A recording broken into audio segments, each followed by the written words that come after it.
Hello, everyone. Welcome back to podcast episode 3 from Climate Interfaith.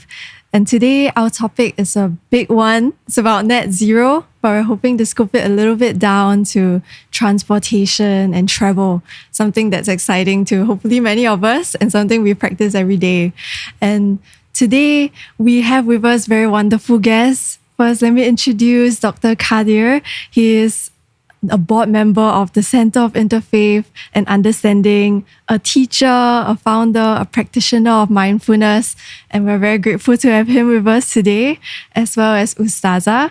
She's a reflectionist, a part of, I think a lot of you might know her from being Al Mizan's board member, as well as being part of the Muslim Travel Club. So a wonderful, very relatable guests with us here today, two wonderful teachers, and hopefully let's dive in. But maybe before I start, let me introduce Climate Interfaith. So once again, we are a group of youths who are looking to connect the faith communities together with sustainability. We want to really deep dive into our roots as faith practitioners and see how we can channel the values into our climate understanding and climate action. So maybe to take us away, let's explore a bit about you guys' faith journeys. Can we maybe dive into how is faith relevant to your faith traditions, relevant to how it shaped your understanding and also how you feel responsible for the planet? Maybe Dr. Kathir? So that's a great question. So one of the things that really impacted me is to recognize that we live in a very interconnected world, and something that like in Hinduism, one of the things that's prominent in its teachings is how we are all interconnected. What I do affects you, what you do affects me, and what we do affects the planet. So, and what we do to the planet also comes back to us. So that interconnectedness is something that has impacted the way that I live my life, and also bring more awareness to the actions, that I undertake or the actions that I perform. So that is one significant thing that has changed the way, I look at how I live my life, aligned with the values and traditions that I have learned, from my faith. Yeah. I see the big topic of interconnectedness, how we are all part of, the same ecosystem and sharing this planet. Yeah, maybe to you, Ustazah, how has your faith or your religion, maybe driven you towards climate action, or how do you see that relationship between climate and faith?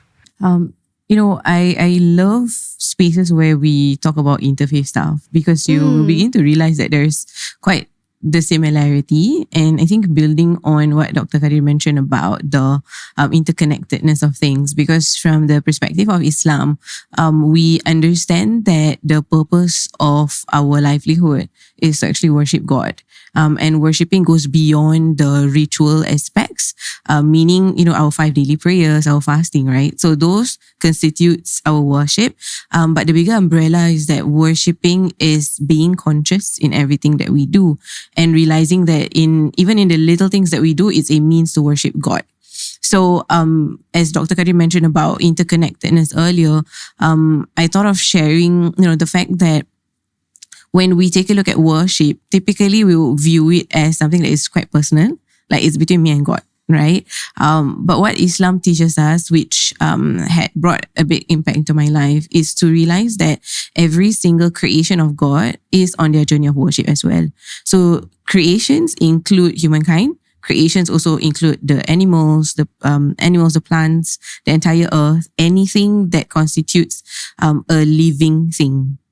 And it tells us that, yes, I am on my, personal spiritual worship journey with God, but how I treat others, inclusive of all of these other elements in the world, all right? Living things. They are also living things. They are also worshipping. So if I am not conscious in the way how I treat others, how I treat the planet, how I treat plants, animals, in a way, I'm also disrupting that symphony of worship that all of these creatures are trying to do to basically worship God lah. So it tells us not to be very self-absorbed. Like, this is my worship. This is what I want to do. But I need to be conscious about all of the other creations as well. Wow, that's very beautiful sharing that, all sentient beings are sacred, and how you practice individually should also be part of the community and be conscious of what's around us. Yeah, thank you for bringing up all the little things to take note of in consciousness. I want to stay big on the topic. I want to really explore as well the idea of journeys. I think for Hinduism, there's a very big idea of, the outer journey and the inner journey. And I think it's very relevant to our topic of travel today, where maybe can you share a bit more? How does journeying look like in your religion, and maybe how it links to, sustainability? Yeah. That's a big question. Yes, I know you love big questions. So the outer journey is usually called as a pilgrimage. If there is a very specific purpose, and if the purpose is spiritual or the religious obligation, we call it pilgrimage. In Sanskrit, it's called a yatra. A yatra is called a pilgrimage. So pilgrimage is not a mandate. In Hinduism, is not a mandate that everyone has to undertake a pilgrimage, but it has become very popular. That's a popular form of actually observance among Hindus, because I think it's twofold. One is that before you go for a pilgrimage, you also observe specific austerities. Like you may fast, you may voluntarily take on a vow of hardship, or you want to let go of some comforts. So that preparation, yes, the whole element of sacrifice is there prior to the pilgrimage. So you prepare yourself, and then the devotee begins the pilgrimage. So that is very, very important. Two phases in the case of pilgrimage. But there is also an inner pilgrimage, but it's less popular. And there is even a very interesting text written in Sanskrit for this. It's called Jiva Yatra. So Yatra means pilgrimage. Jiva means individual. So it's an individual's pilgrimage. But this pilgrimage is not going outwards. It's going inward.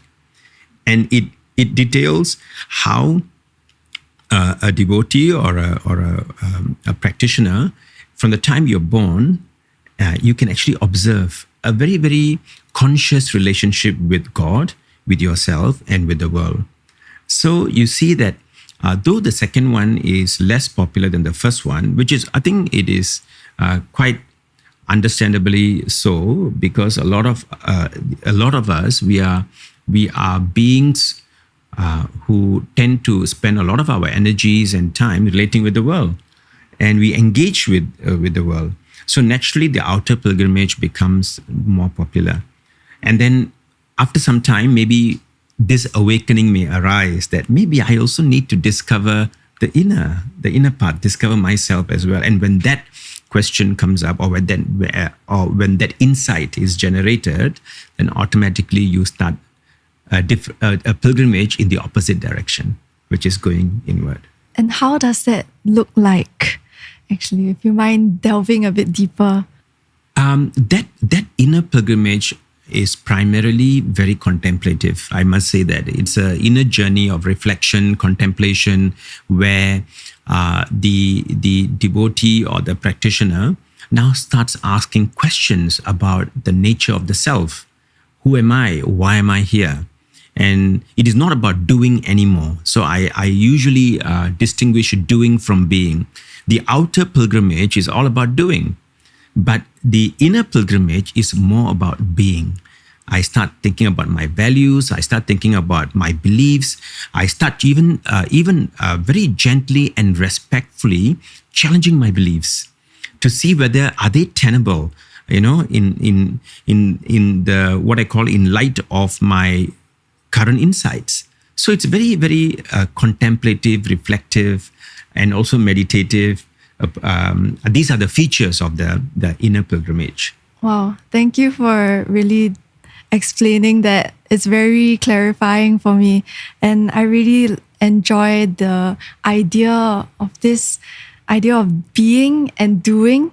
I think for a lot of us, travel is an act of doing. Like it's just something we do every day.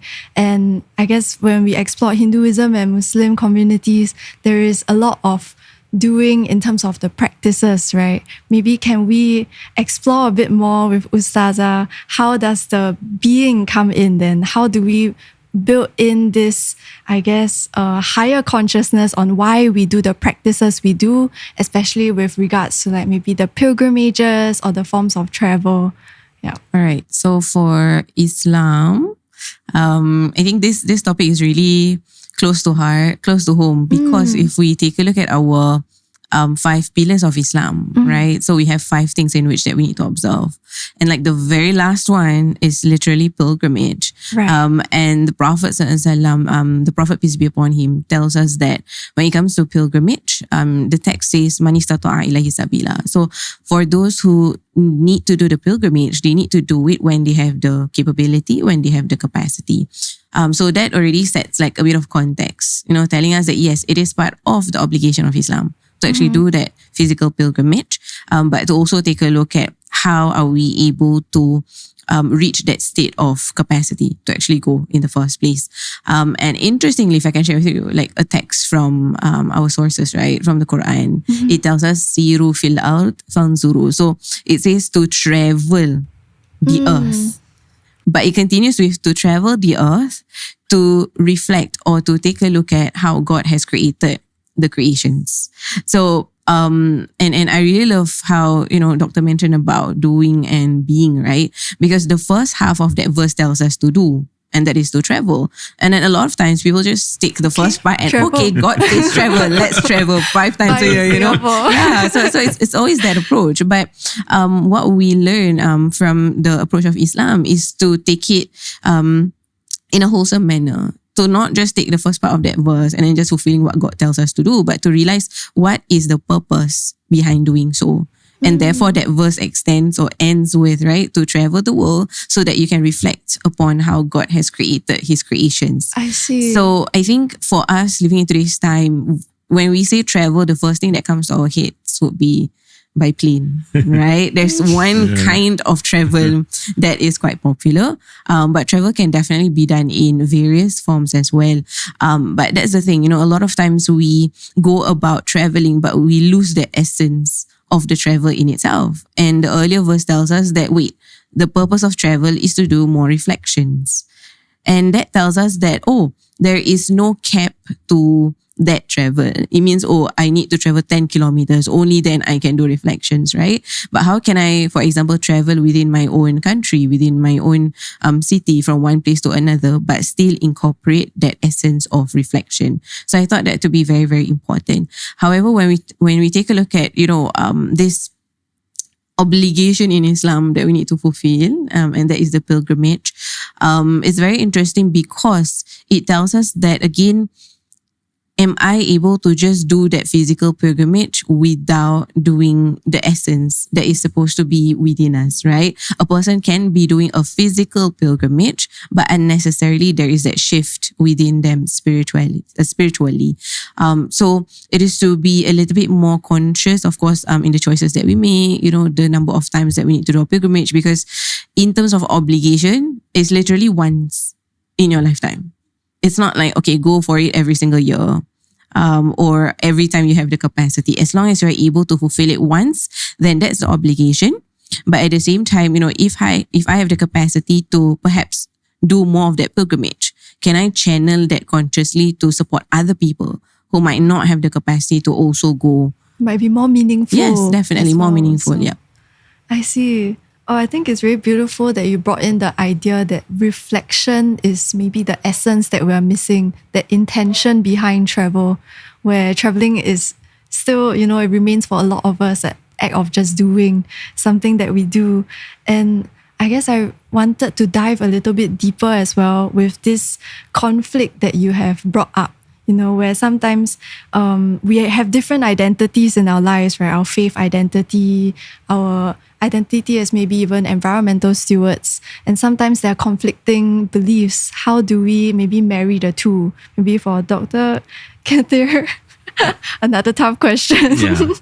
But could you share a bit of some conflicts that you do identify in, like, maybe sometimes practicing faith versus, your goal as a environmental steward, and how do you harmonize it?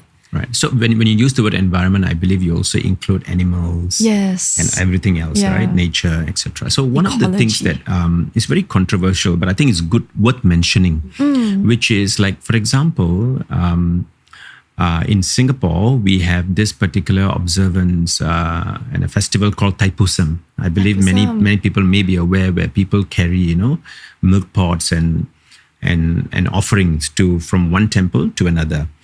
So one of the things, the key, one of the significant features of that observance is the whole action of carrying a milk pot. Even if someone were to carry a very big kavadi, as they would call it, there is still a milk pot. But the interesting thing is that on that day, imagine how many gallons of milk are being used, and these gallons of milk are brought to the temple and offered to that god over there, which is Lord Murugan, as we would call. Now, one incident that happened in my life was this. You see, I observed Thaipusam for many years in my teenage years. And on one of those times when I observed it, so I remember carrying that, milk pot and going to the second temple, which is the Dandayudabani temple in Tank Road. And I was walking into the temple, and I realized I was stepping onto the milk that got overflowed from the offering at the sanctum. So, and at that point, a thought came to me, I'm stepping on the milk that has been offered to God. If only this milk could go to the people who needed it. Could this milk go to people who are in poverty, or maybe children who don't have, access to milk? So in talking about, that shift, right? Very difficult. It was very difficult for me when I started to explain. I'm stepping literally on that milk. And there are so many children who are hungry, who need this milk. So the whole thing is, at that point, a question came to me, and which is, religious observance versus universal goodness, of and also the fact that we do this. Are we doing this for ourselves, or are we doing this for ourselves and others and the world? So that also prompted me to start thinking about the shift from religiosity to spirituality, which I feel that it is not mutually exclusive. I think it's like, one is, spirituality is like the ripened fruit of religiosity. I like what Ustazah mentioned, like the pilgrimage. Yeah, it's a pilgrimage, but there is an opportunity where you can use it as reflection. I think that was very beautiful that you mentioned. I call that the ripening of the fruit. So when the fruit ripens, then you automatically start asking different types of questions. And for me, that was a very, very difficult question at that point, because my heart said that, why am I wasting this milk? You mean if I were to, let's say, suppose, as an alternative, just thinking, brainstorming, for some people this may be very controversial, but I think these are good questions. If I could carry that pot of milk and go to the second temple and place it at the altar without having to pour it away, right? And I could offer those unopened packets to people who may be in need. So I can contribute to the environment in a very different way as well. And I also fulfill my religious obligation. At the same time, I also add one more component, which is my responsibility towards other people and the world. I see. Wow. That is a very poignant point. I think I can feel your fiery awareness, your consciousness when pouring the milk and feeling, I would imagine it's very disheartening to also step on all that wasted milk. Yeah. Although, sacred milk, actually, not wasted milk. Yeah. I think that's a very beautiful kind of example to keep us thinking and going. I think maybe also bringing back to our identities as Singaporeans, as someone in a travel agency, I think you do see a lot of this travel. You do see all the interfaces between, Singaporeans going out and coming back. So actually, can we explore a bit about our identities as Singaporeans, and why do you think we travel so much? And also, how do we travel in a way that could be more harmonious for the environment? Okay, so thank you for bringing that up. Yes. So I didn't found the travel agency, but I'm actually a part of it. So it's called Muslim Travel Club. And how I'm a part of it is that I am given the opportunity to be a spiritual guide on that travel agency. So when that proposal came, it was super interesting, because a lot of times when we explore travel opportunities, it's just, I want to see the world. I want to take nice photos. I want to be away from this very fast-paced culture that we have, in Singapore. And that's the thing, a lot of times when we do travel, it's for escapism, right? I want to escape from the reality. And we always like to say, whenever we're at the tail end of our holiday, we'd say, I'm going back to reality, right? Because we have escaped that reality, and that is from Singapore lah. Yeah. So one of the values that was established in MTC, the Muslim Travel Club, is to be able to bring about conscious travelers.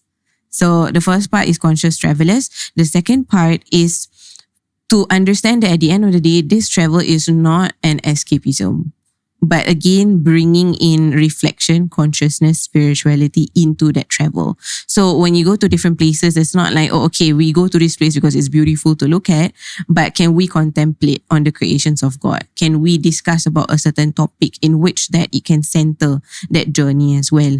Because we also want to bring away the concept in which that people feel heavy when they return back to their so-called realities. Because again, at the end of the day, it's all about escapism, right? But if we can bring mindfulness in those travels, it tells us that it's in a way, I'm in a country, though it's not Singapore anymore, but I'm still engaged with my religion. I'm still engaged with my faith. And when I want to return home, I'm bringing back a better version of myself so that I can serve myself, I can serve the people around me, and I can serve, of course, the earth and the inhabitants better.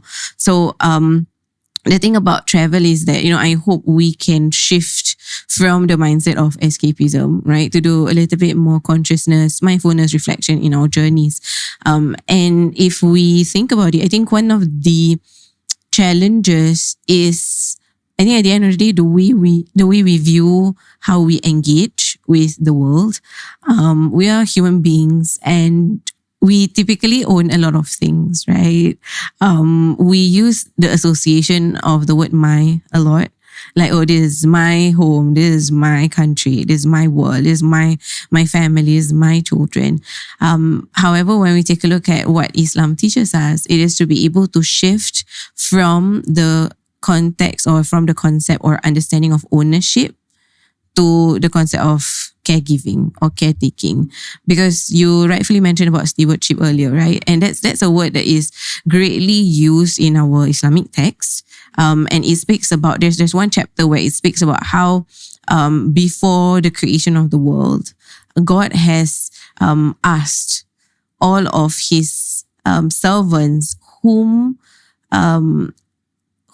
amongst his servants would want to take up the responsibility to take care of the earth. So he asked the inhabitants of the heavens, he asked the inhabitants of the earth.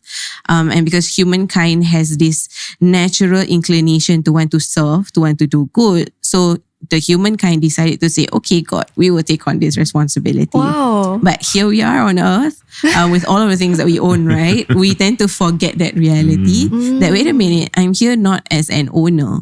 This world is not mine, right? But I'm here as a steward, as a caretaker. I'm here to take care of it. So I think if we can change the way we view it, it's going to be very powerful. Instead of saying, this is my house because I own it, but it is to say, this house is a gift from God and I'm here to take care of it. And can I take it on from a bigger scope or a bigger lens that, wait a minute, this earth does not belong to me, but I'm a caretaker of this earth. So every single thing that I do is to take care of this earth, not to show that I'm like an owner or a consumer of sorts. I see. Sorry, that was very powerful. I never saw it that way, but yeah, the ownership of things makes us feel like it's something we take from, but actually it should be something we care for. Yeah, I see. That's a very nice perspective for us to think about. I think given that idea of caring for things, maybe we'll bring it back to our individuals. Then how do we take care of our daily routines and our daily mobility? Maybe a lot of us in Singapore, we travel. Even in Singapore, we have a lot of traffic jams. We have Grab, we have one of the best public transports in the world. How do we maybe take control of our daily routines, our daily ritual of travel, and bring some mindfulness into it? Maybe our mindfulness practitioner can share more light. I think it has got to do with something that Ustazah mentioned, which is we primarily think of ourselves as consumers. Now, that's a very good point, because this is something that Hinduism talks about, which is when you look at consumer, it's called bhoga, means you enjoy. But there is also another element that we do every day, but we don't bring awareness to it, which is we are also contributors. See, there is these two parts of our life is something that we take for granted because we don't bring awareness to the second part, which is being a contributor. We often think that when I perform an action, right, any action, which is called karma in Hinduism, when you do a karma, you expect a result, which is we call phala, fruit, or the result of the action. And we think that that action is for me to enjoy.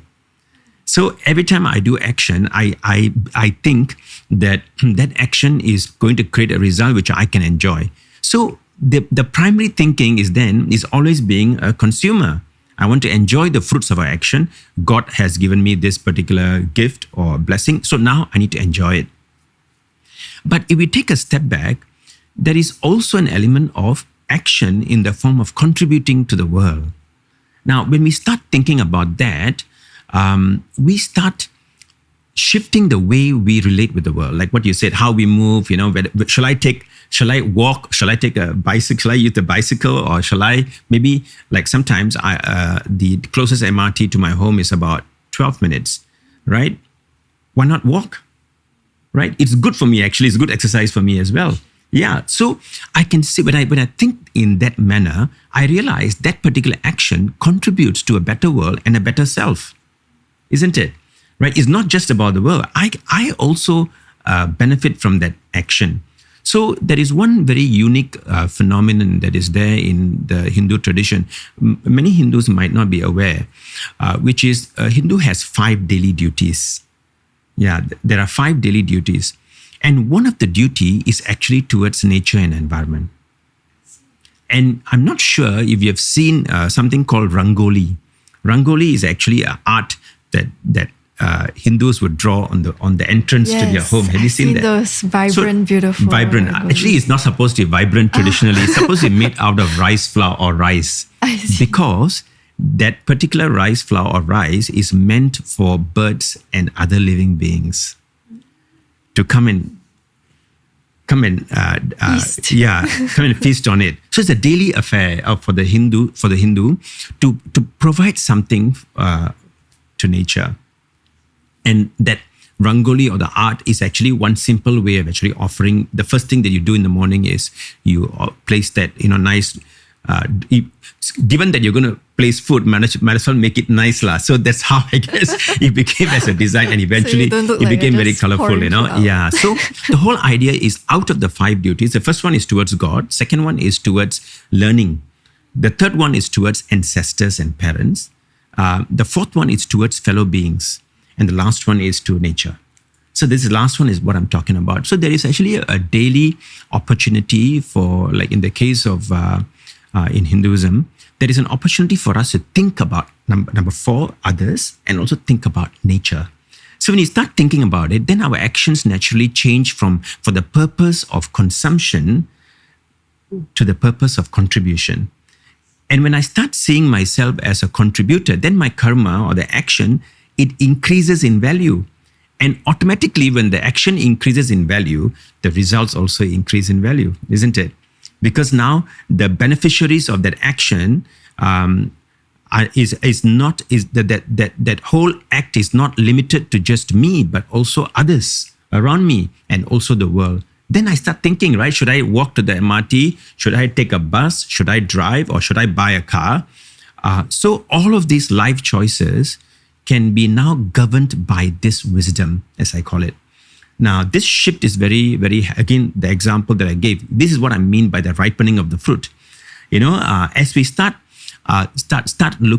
shifting our attitudes, gained from the scriptural wisdom of Hinduism, then you see a very, very natural shift that it is not just about me, myself, and I.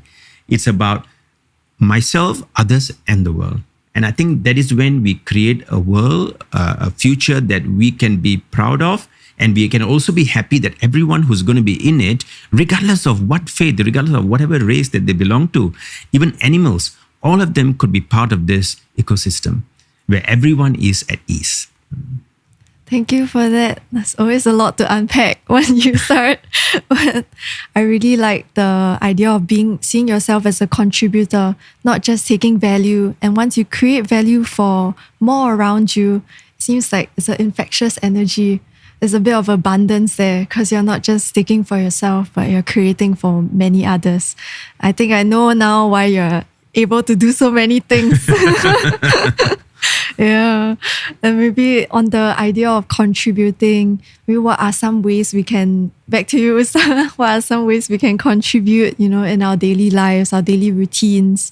I mean, you can talk about travel or maybe not, because I guess there's a lot of topics in net zero. So definitely. I think I really love how Dr. Kadir mentioned beautifully about shifting from consuming to contributing. Because I think it's easier to consume than to contribute. I think what we don't talk about when it comes to contributions, given the many roles also you play, right? And the and the places in which that you contribute as well. The thing about contributing that we don't talk about is its inconvenience now. Right? You will have to sacrifice certain things. It's going to be inconvenient for you at some point because, for example, imagine today, and then you have to contribute to, for example, 5 agendas for the community today. So you really have to go out of your way, out of your time, out of your pocket money to be able to contribute, right? And we always talk about contribution in a sense that it looks good, it helps us feel good, which is the good aspects of it as well. But there is this side of inconvenience that we don't talk about. And people don't love to be in a state of inconvenience, right? We always love ease. And given the space, i.e. Singapore, in which that we are staying in right now, we are given a lot of conveniences, a lot of ease. So I was just reflecting and thinking about, has this also been contributing to our very state of discomfort when it comes to moments of inconveniences? That's one. Secondly, I love how Dr. Kadir mentioned about the benefits to ourselves. I think that has got to do with knowledge as well. Because if I do not have the awareness, the knowledge on how this benefits me also, I would think that I'm just giving and I'm not receiving at the same time. So I think knowledge really empowers us because it tells us that, wait a minute, I'm consciously doing it for others, serving others, but I'm also serving myself, right? And then the third bit, I was thinking about probably the concept of success in itself, because it's really easy for us in today's time to relate success to convenience, to relate success to feeling at ease as well. I think we are brought up in a way that, okay, I need to study well, I need to get a good job so that, I get a good pay. Yeah, I can afford the convenience. I can be much more at ease so that I do not experience the discomfort or the inconveniences of probably my ancestors, right? So, I'm just thinking about, these 3 different areas and how it has been contributing to this space that we are in right now. Because if we take it a step back and look at least what Islam teaches us, Islam teaches us that ease is not all the time equating to success actually, because Islam speaks about the concept of inconvenience. Like what our Prophet, peace be upon him, he tells us that moments of inconvenience, like for example, you're going through an illness, you're experiencing anxiety, you're experiencing discomfort, And the narration mentions even down to a prick of a thorn. So if you think about a prick of a thorn, or maybe if you have never been pricked by a thorn, maybe you've been pricked by like a safety pin or something of a similar effect. Yeah, a paper cut or something. It hurts to a certain extent, but you don't dwell on it because you have a lot more issues to tackle in your day, right? You won't go, throughout your day crying because of a paper cut or crying because of the prick of a thorn. But in the narration, the Prophet mentions that even down to a small, tiny discomfort, and that is a prick of a thorn, that is an opportunity of expiation of sins. Meaning your sins can be forgiven in that moment of discomfort. So if we talk about down to the prick of a thorn, that is a very small inconvenience or discomfort. It brings about expiations of sins. Then what about choosing discomfort, choosing inconveniences to bring about greater benefit? There would definitely be a greater reward that comes together with it. But I think, whenever we talk about faith, there is always this perception of perfection. Like, if I'm practicing my faith, right? And then I'm taking care of the climate, taking care of the environment, it has to be perfect. I need to be a perfect person in doing things perfectly. But what faith teaches us really is not perfection, because perfection belongs to God, at least from the Islamic POV. But what Islam teaches us is the importance of ihsan. So ihsan is the Arabic word, but ihsan means excellence. To do things to the best of our capacity. If this is how I can serve and I can do this to the best of my capacity, then that would be the best. But sometimes because of these inconveniences or discomfort, right, we don't take that into account. It's like, because it's inconvenient, so I don't think I'm going to do it. But is that within your means? That could be within your means. Is that within your capacity? That could be within your capacity. And are you taking up that concept of ihsan as you continue to live your life? I see. Oh, thank you for all those thought and ideas. I think it did make me reflect a bit also with how, it feels like it's so difficult to sit with discomfort these days, or even think of seeking discomfort or seeking inconvenience. It feels like such a foreign idea for us nowadays, especially, I'm not that young, but speaking on behalf of youths, I would say that, there's so much material comfort now, and it's so accessible and so abundant. And sometimes it feels like, is it too much? And you don't know how to live without all these comforts. Yeah. And even right now, the aircon is really, really cold. Yeah. You can see your hair. Yeah. Can you?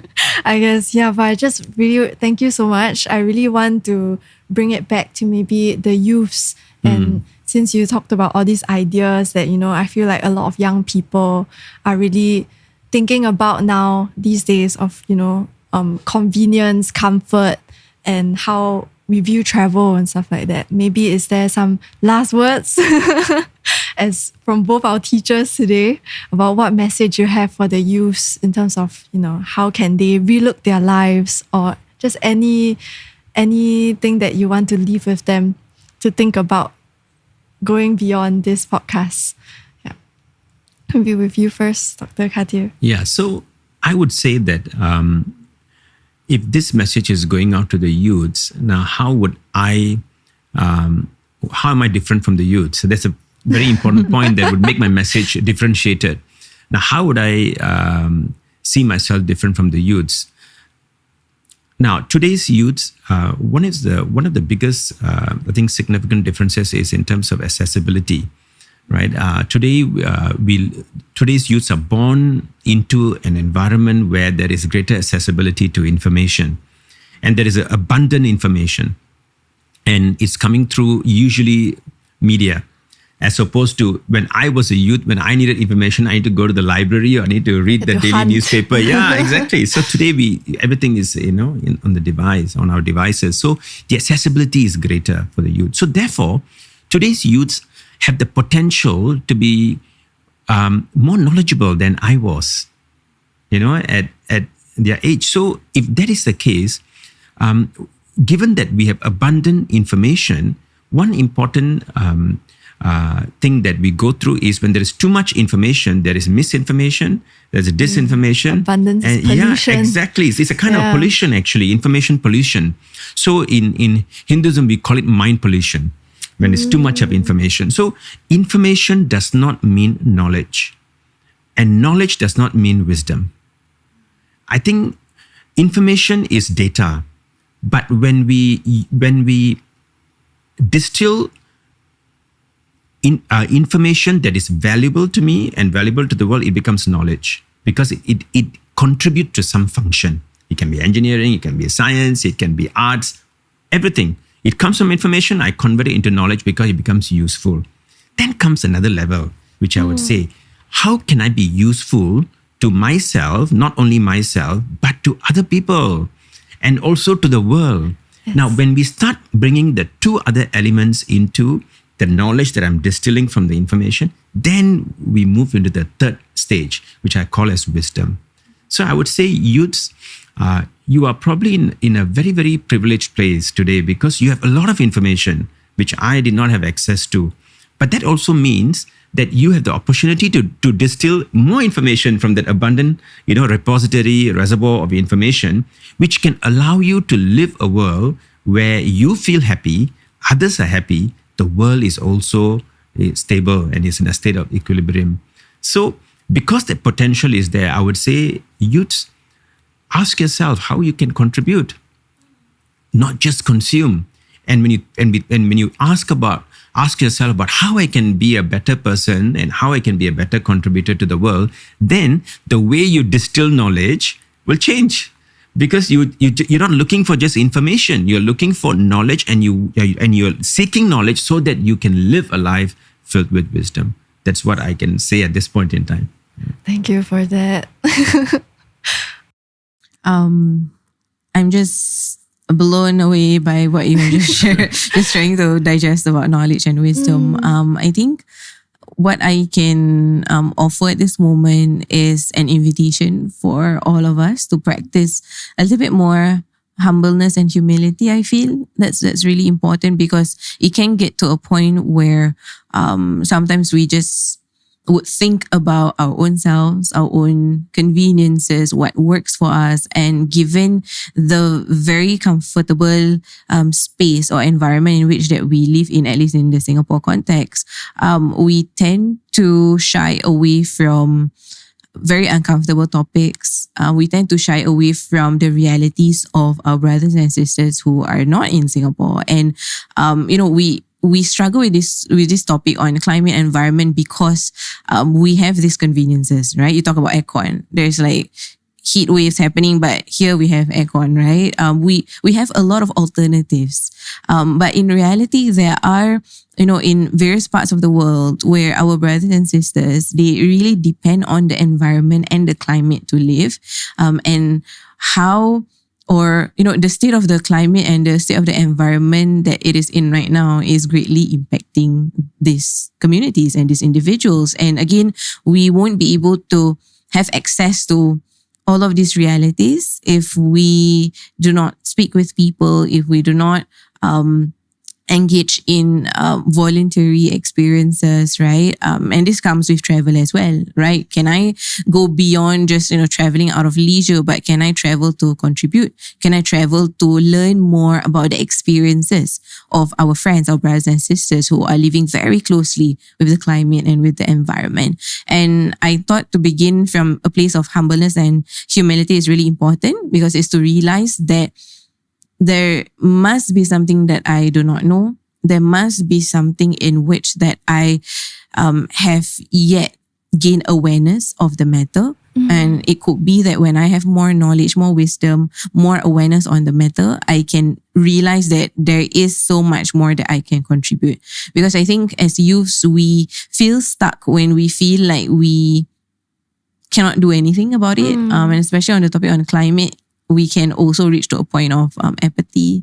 We can also reach to a point where we feel like, whatever it is I'm doing, it's not even like we feel so small. A 1% change to the entire world, right? But again, it's to realize that every change has its own impact, even if it's not fulfilling that 1% of what we can contribute to the world.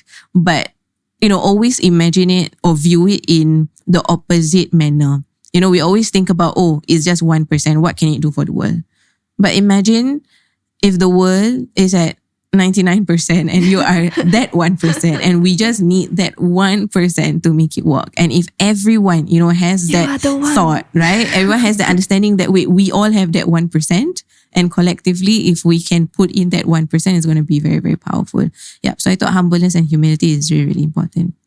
Yeah, thank you for bringing that together. It's very beautiful. Like collectivism starts from an individual, and I think I really enjoyed this conversation with you guys today. I think travel, I didn't expect to travel so much internally, externally.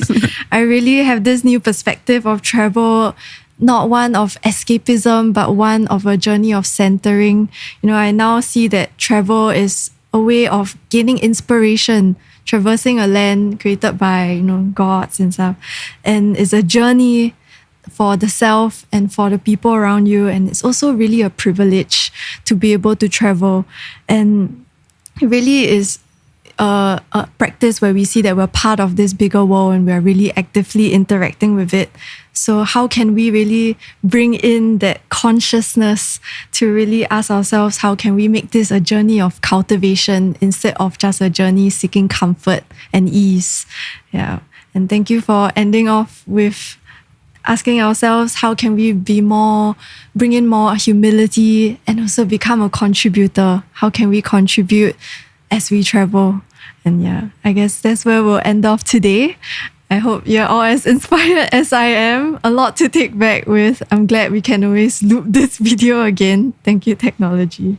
Yeah, but we'll end off the session. Thank you, Dr. Kathir and Ustazah, for your wonderful nuggets of information. Thank you. Deeply Thank you for having inspired. us. Thank you.